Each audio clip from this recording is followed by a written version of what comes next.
Donc voilà, là j'ai mis le masking tape, donc c'est pas très intéressant. Voilà, maintenant on va passer à la couleur, le rouge. Donc qu'est-ce que j'ai choisi comme rouge? Rouge et violet. J'ai choisi 4 rouges, 3 cadmium red. Il y a 3 niveaux de rouge de cadmium.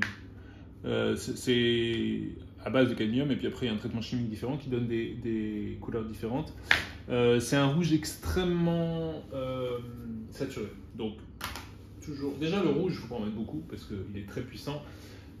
Et ensuite, plus il est saturé, plus il est puissant. Donc on va en mettre très peu. Ensuite, j'ai un quinacridone rouge. Ça, c'est un pigment rouge qui est à peu près dans le registre du medium red de cadmium, mais beaucoup moins saturé. Dernière couleur, du violet. Violet de cobalt. Alors violet, c'est très difficile à faire. On a mis très longtemps à faire des pigments violets qui résistaient autant. Le violet de cobalt, pour moi, c'est le meilleur. Il est extrêmement cher. On trouve, il y a très peu de marques qui en font. C'est la seule marque que je... Non, il y a 2 marques qui en font. J'ai même été jusqu'à le faire moi-même, c'est-à-dire acheter le pigment en poudre et puis le mélanger au binder. Ça prend quand même beaucoup de temps, puis c'est très toxique. Là, j'étais content d'en trouver une. Et on rajoute... Alors ça, c'est un mélange. J'ai dit plusieurs fois qu'il ne fallait pas acheter des mélanges de pigments. Celui-là, c'est Liquitex qui fait, c'est que des très bons pigments. C'est juste que ça donne un rouge très sombre et peu saturé. Et j'aime bien en mettre en complément des rouges très saturés. Alors maintenant, avec quoi je travaille? Je vais travailler avec du couteau, en faisant des traits très fins. Et ensuite, après avoir fait quelques traits, je vais les dupliquer en utilisant une plaque de plexiglas.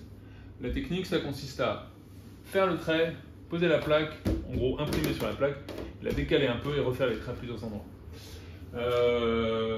Voilà, c'est une technique, je n'ai jamais vue ailleurs. Ça, c'est quelque chose de très important.